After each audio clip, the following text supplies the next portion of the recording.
Listen up. It's that Spill crew at it again. Tap in with that Spill. All right, now we see the climate of the world, how things have changed. They got our kids in virtual school. And I know you guys are frustrated. Let's talk about it. Let's talk about how they changed these curriculums up for these kids. And you got the parents that's been removed from school forever. They don't know these things. So do you have like little 6, 5-year-olds that got attention? Thank you, Lord. I don't. My kids are big. Like, I had what? 15 and 13-year-old. I mean, it's... Woo! I mean, woo, child. It's a lot. I feel bad for the kids. I mean, I ain't teaching them. Feel bad for the kids. Yeah. I mean, but I have teenagers. How old are your kids? Well, I got he's about to be 12, and that's the worst. Yeah, but he's not. He's in that stage of I know everything, so you can't tell me nothing. Yep. Stage preteen, like I'm grown, but he don't know he'll get hit in the throat. Yep. That's where he's stuck. And then on Zoom. Yeah. I got an 8-year-old. That's my friction point. Because he don't want to listen to nothing. He ain't paying attention. If you walk past, he'll act like he's stuck. He's looking in the camera. He ain't looking at nothing. Whatever's going on, he's faking. And then as soon as you walk away, he go back to like chilling. But then I'm listening from the living room. I can hear his teacher yelling at him and 2 other kids I'm not going to name, but they bad as hell. Like, I want to jump on Zoom and tell them to sit their ass down. Like, what are y'all doing? Pay attention. Yeah, what y'all doing? I want to, but I can't cuss at nobody. You just said so much in this that's I'm like sorry. taking me all over Because I'm frustrated. Because it just brings up so many. I mean, I think a lot of parents is frustrated. I mean, this is all new to us. If I could be honest with you guys, I feel like this is an epic failure. This is set up for failure for our kids. Because you got parents that work, so they can't be with their kids while they're at school, so they got to just sit there. Yes. Or you put them with a grandparent while you're gone. The grandparent doesn't know. The kid doesn't know.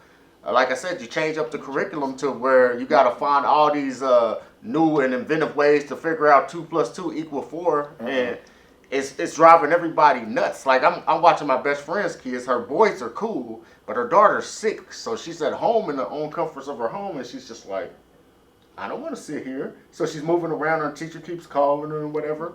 Let me tell you, 50%, shit, maybe even 65% of the battle is just getting used to the platform, right? Is learning how to control your attention span and to figure out what the hell you doing just in general. Like that's the biggest battle. Then on top of that, I feel like the teachers are not. And don't get me wrong, because I understand that the teachers are thrown into a new situation, but I feel like they are of hardly no assistance for these damn kids. No, they're not. Like the curriculum hasn't changed much. It's just the way that they Present. how they present it and turn it in. But like my daughter, she's 15.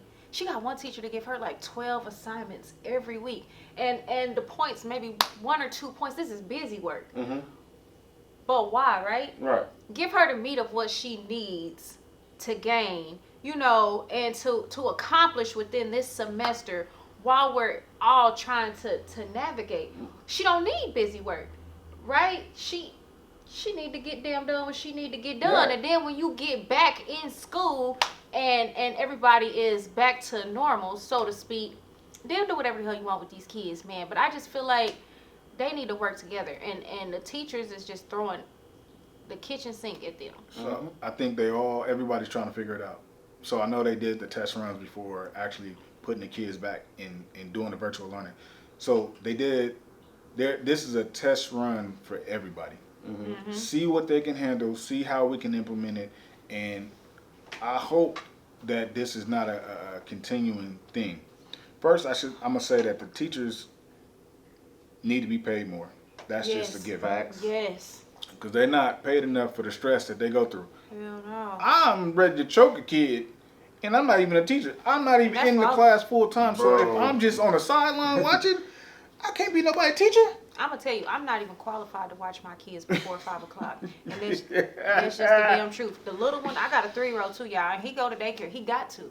He got to. I'm not even capable. I don't even know the man's schedule. Hey, he's a man. Self-plug. I got a 3-year-old. I will watch all y'all kids. For real. I will watch all y'all That's kids what we if do. y'all give me the leeway to clothesline them. I mean, I'm just gonna put that out. Right in the throat. Right. Chopper. I'll get them right. I'll get your kids right. So okay, look, and I don't know. Ooh, could I? Go ahead. Okay, because look, like I'm just here, right? They invited me here. I don't work here for real. Yeah. I'm just saying. But no, cause so that bring up another point for me, and I was, we need to hit these kids, and I feel like we should be able to hit each other's kids, just in general. I will hit your kid with no remorse. Because I was thinking about that, and I can't remember what you said that made me think about it, but I feel like we all need to get to a space where we feel responsible for one another and one another's kids. These kids are crazy, and they got so much stuff that's influencing them. Yeah. And it's a lot of information to decipher without proper experience, right? And I think it would help if we all just took a bit more care. Going back to the community. The Yeah, community aspect, the and village people aspect. people so offended by that, but like I really feel like like with my kids, friends and stuff, they already know if I roll up on you and I see you and you doing something crazy that 9 times out of 10 I am gonna be the one to clothesline you, and you can tell your mama that I did so, right? Right.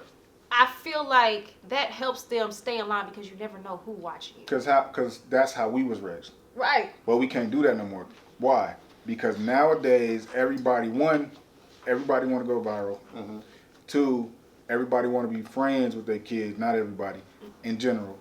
Everybody want to be friends and cool with them. So I can't come up and check your son because he's doing something out of line. He's out of pocket. Hey, bro. Hey, chill out, man. Like, what you doing? Like, calm down. Like, you gonna hurt yourself. What? Who you talking to? I'm gonna go get my mama. I'm gonna go get my daddy. And they go, woo, woo.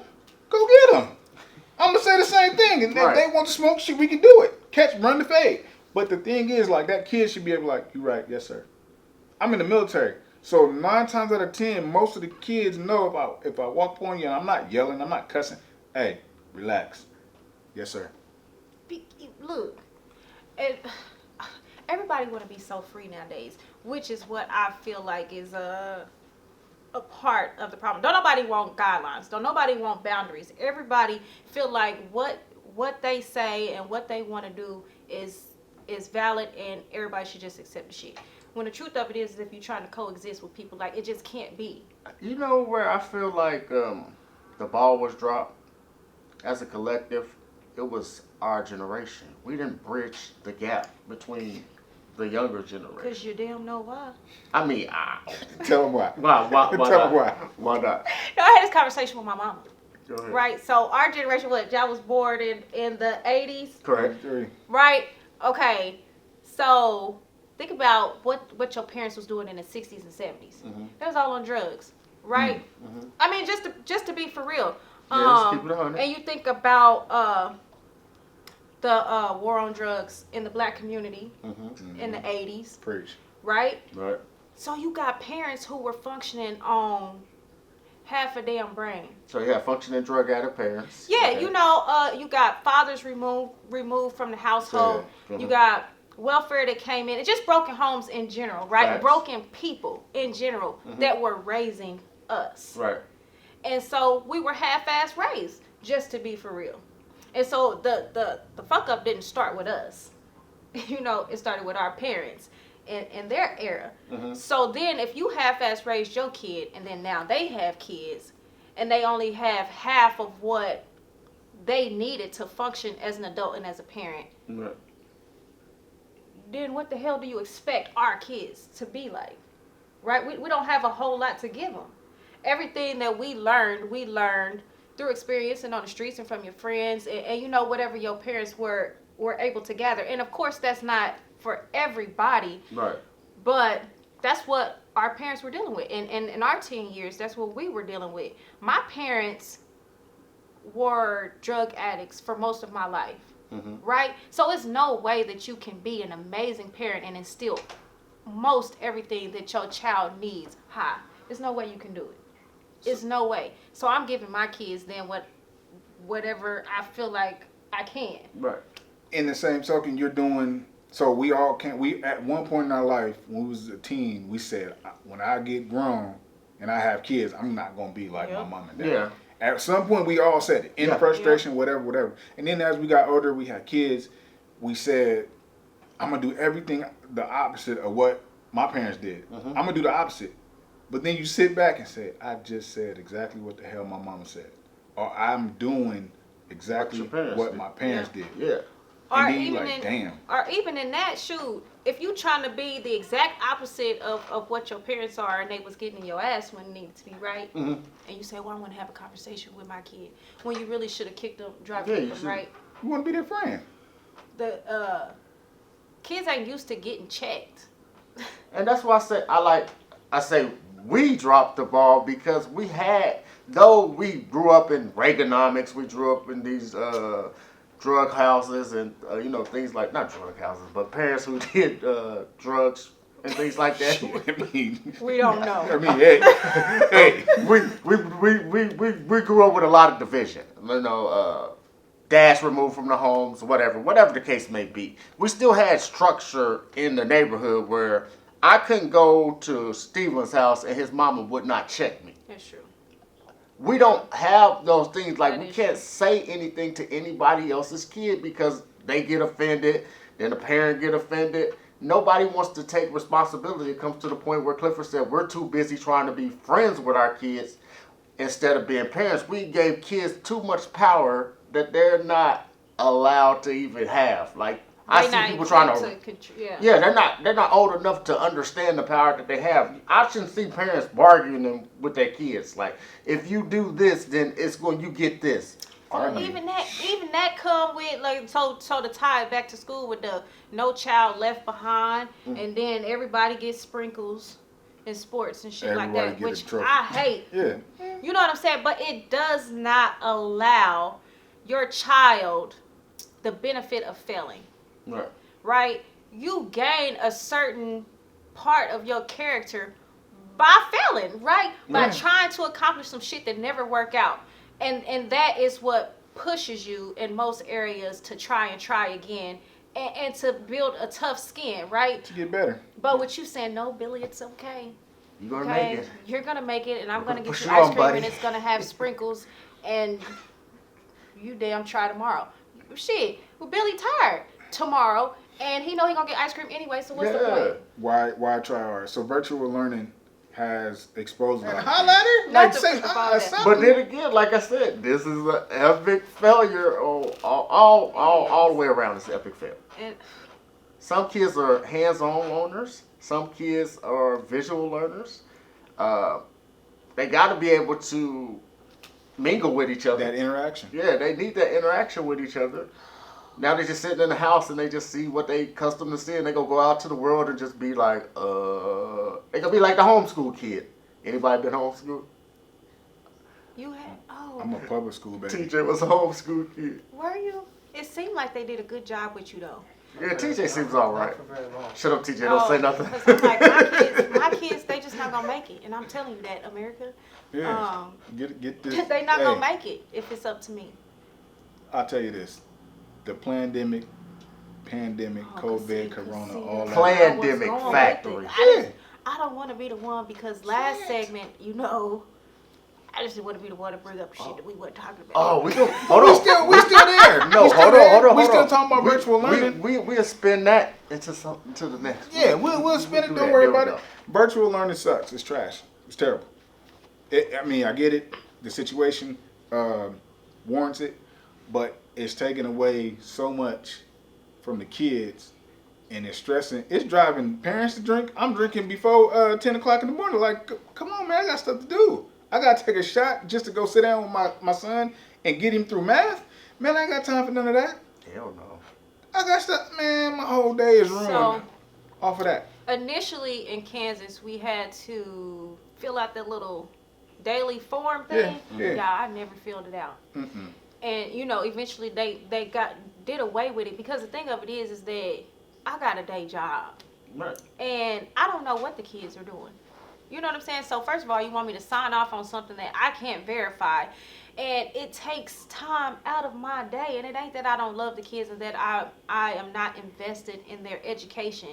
It's just that, look, I got shit to do. So let's spin it to this.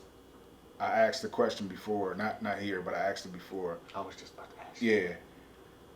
Go ahead. I'm talking to some folks, some older guys, parents, whatnot. The question is, with the current situation, would you rather be present or provider? Now, mind you, this is more geared towards the single parents and the sole providers of a household.